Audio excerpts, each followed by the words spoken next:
Olá, hoje é terça-feira, dia 5 de abril de 2022 e nós estamos aqui uma vez mais para fazermos nosso estudo sobre a leitura do livro de Mateus. Nós temos enfatizado aqui em Lagoinha Castelo, Lagoinha Toronto, sobre a necessidade de lermos a Bíblia. E nós fomos desafiados pelo Leozão para que lêssemos, montássemos uma estratégia de leitura da Escritura. Por isso, nós começamos a leitura do livro de Mateus. Hoje nós estamos no capítulo 23 do livro de Mateus, exatamente porque começamos esse esforço. Eu tenho falado recorrentemente com as pessoas na igreja sobre a necessidade de lermos a Bíblia.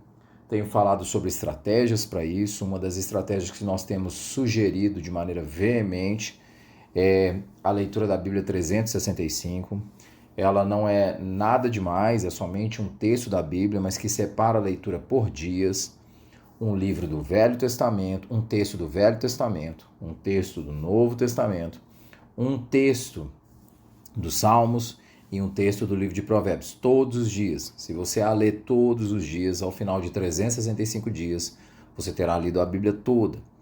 Como há muita gente que está começando a sua caminhada no Evangelho, nós resolvemos começar a leitura aqui no Castelo, pelo livro de Mateus. Estamos fazendo a leitura do Evangelho de Mateus.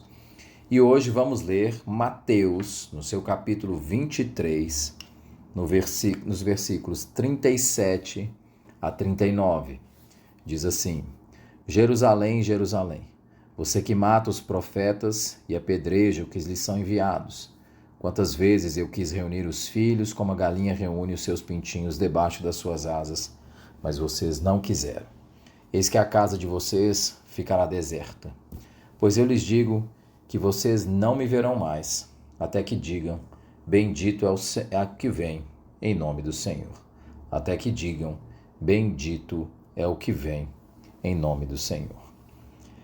O quanto nós respeitamos as Escrituras?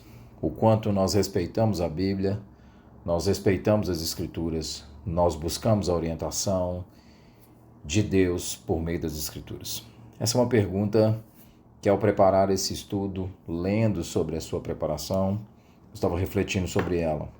O quanto nós respeitamos a palavra de Deus e o quanto nós respeitamos o Evangelho. O apóstolo Paulo vai falar em Romanos 1, versículo 16, o Evangelho de Deus, que o Evangelho é o poder de Deus para a transformação das nossas vidas. O quanto nós respeitamos esse Evangelho, que está retratado nas Escrituras de Gênesis a Apocalipse. Esse é um dos textos duros do livro de Mateus. Jesus vai fazer uma série de advertências, ele vai fazer advertências para as multidões e para os seus discípulos, entre os versículos 1 e 12, e depois ele vai começar uma série de ais para os fariseus, exatamente 7 ais. Então ele vai fazer um registro de 7 ais para os fariseus, que estão entre os versículos 23 e 36.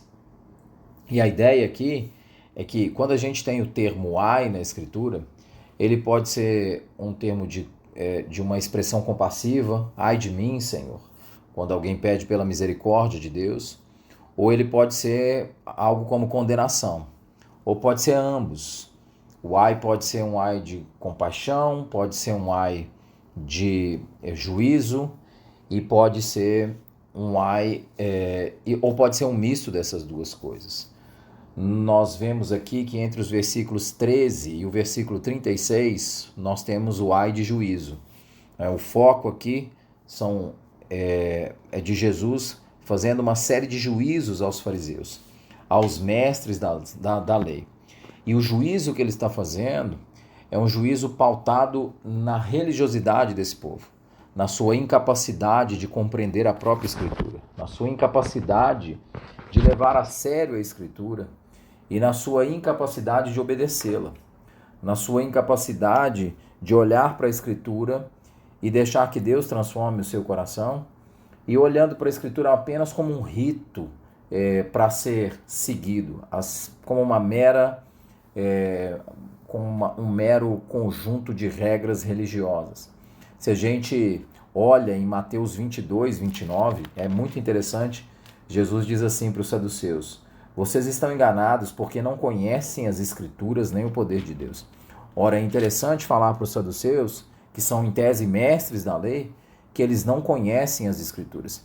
E é interessante que se a gente lê esse texto de Mateus 22, o tipo de pergunta que eles vêm fazer para Jesus é um tipo de pergunta que beira a infantilidade. É a ideia de tentar colocar Jesus numa espécie de charada, perguntando sobre um homem que se casa com uma mulher e ele morre, e essa mulher se casa com o irmão dele e ele morre, e essa mulher e esse irmão de novo morre e casa com o terceiro irmão, até que ela morre. E eles perguntam com quem que essa mulher vai viver na eternidade. E é curioso que os saduceus não acreditavam na eternidade dessa forma, na vida após a morte, dessa forma. E Jesus vai dizer para eles: vocês não conhecem as Escrituras, vocês não têm capacidade de entender que o próprio Deus separa para a eternidade um tipo de relacionamento entre nós completamente distinto, completamente diferente. Eles não somente questionam a Jesus de uma forma infantil, como mostram um total desrespeito pela Escritura, porque eles não são capazes de reconhecer que aquele de quem a Escritura testifica está na frente deles, que aquele de quem a Escritura faz menção e que diria que viria para salvar o mundo está na frente deles.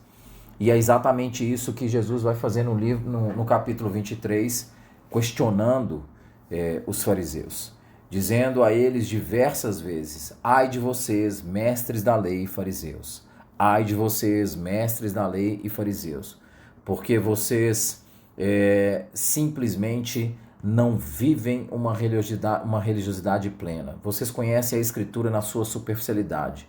É só externo, não é interno, não é no coração. Vocês conhecem alguma coisa que é bonita por fora, mas por dentro não significa absolutamente nada. Esse é o questionamento de Jesus.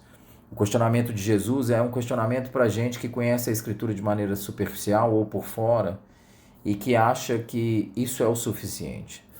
O questionamento de Jesus é de gente que não é capaz de ver na Escritura o próprio testificar dele mesmo. É tão interessante que Jesus vai chamar os fariseus de guias cegos. E no versículo 13 ele tem uma fala tão forte que é assim: ai de vocês, mestres da lei e fariseus, hipócritas, vocês fecham o reino dos céus diante dos homens. Vocês mesmos não entram, nem deixam entrar aqueles que gostariam de fazê-lo. O que ele está dizendo para eles é: vocês fecham a porta do reino porque vocês não conseguem ver que o próprio Messias está entre vocês. Então vocês não entram, vocês fecham a porta dos céus para vocês mesmos. E vocês ficam brigando com o Messias e tentando difamá-lo, de forma que as pessoas que estão ao redor do Messias também não se entreguem a ele. É um total desconhecimento da realidade da Escritura, mesmo tendo estudado a Escritura a vida toda, a vida toda. Isso é incrível, isso é assustador. E aí, apesar disso, apesar dessa palavra de juízo, no versículo 37, Jesus vai mostrar que o ai dele, além de um ai de juízo, ainda é um ai de compaixão.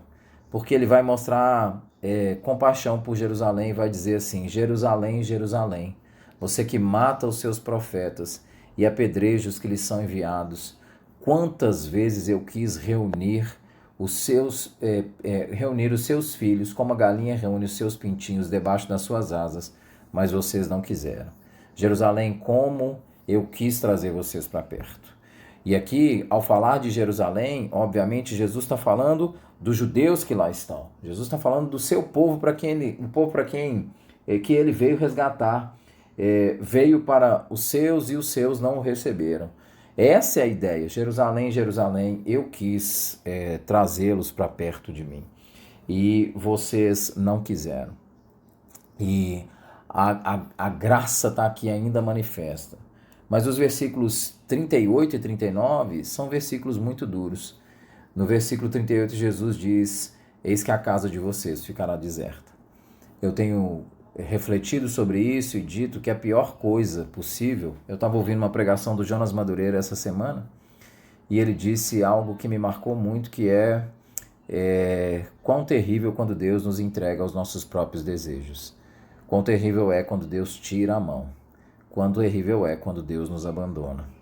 Quão terrível é quando Deus simplesmente diz, olha, agora é com vocês.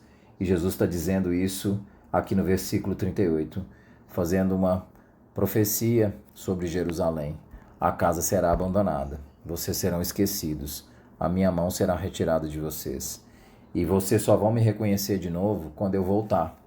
E aí Jesus faz uma citação do Salmo 118, versículo 26, no versículo 39, pois eu lhes digo que vocês não me verão mais, até que digam, bendito é o que vem em nome do Senhor, até o dia que ele voltar. A Bíblia não é um livro de conselhos, a Bíblia não é um livro para tornar a nossa vida um pouquinho melhor. Nós deveríamos respeitar a Escritura.